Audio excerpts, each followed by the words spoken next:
Hey, Dr. Amaka here. Okay, so I'm going to try and explain. Y'all come down with something, so excuse my voice, but I'm explaining the match process for you. So, this is how it works, right? Let's say you decide, I want to be a doctor. Okay, you do your undergraduate degree, right? I did 4 years at LSU. Then I applied to medical school, ended up going to Vanderbilt Medical School. So then you do your medical school. Medical school is usually 4 years. I took an extra year where I basically decided that I wanted to do a year of research at the NIH. So I finished in 5 years. That was by choice because I needed to take a break because I didn't take a break. I just kind of kept going. Anyway, so you do college 4 years usually, med school usually 4 years. So you decide I'm going to be a doctor. Okay, you go to med school, you figure out what kind of doctor do I want to be. You could be a pediatrician, you can be a surgeon, you can be an OB-GYN. There's so many different specialties of medicine you can choose. You choose your specialty of medicine, right?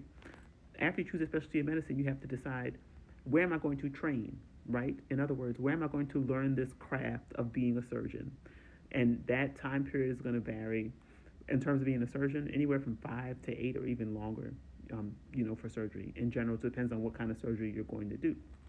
So let's say in my example, you decide I'm going to be a plastic surgeon. Okay, so what you do is basically you apply to plastic surgery programs around the country, right? And you interview there and you kind of figure out where do I want to be location wise and what programs do I like. I like the people, right?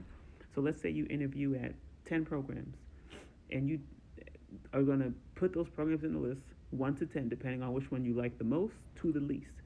Remember, you can end up at the least favorite program, or you may not end up at a program at all and match at all. What does this all mean? It means you apply, right? You interview. After you interview, then you do a ranking list. I always tell people if you know you do not want to be at a place, do not rank them on lists because you could end up there. So you make that whole list of places 1 to 10. That you decide that this is where I could see myself spending the next 6 years training to be a plastic surgeon. At which point after that, I'm going to be a plastic surgeon and I can go out and practice, see patients, treat patients, right? Okay.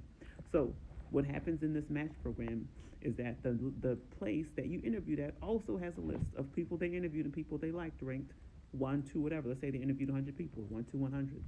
That goes in the bowl. What you submitted goes in the bowl. On match day, what happens is one of two things happens that Monday.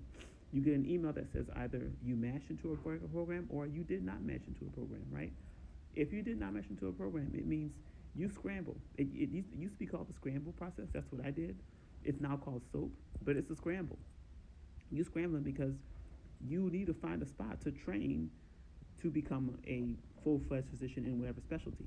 You can't just finish medical school and go out and start seeing patients. You have to have a specialty and train in that specialty, etc. So you are scrambling, right?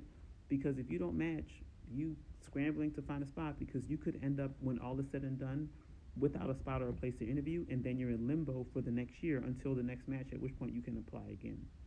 I'm trying to break it down so it makes sense. So that's kind of how it works. So I got an email that Monday that said, you did not match any program. So I scrambled, I hustled. Shockingly, there were 4 open plastic surgery spots. That never happens. This was just the grace of God.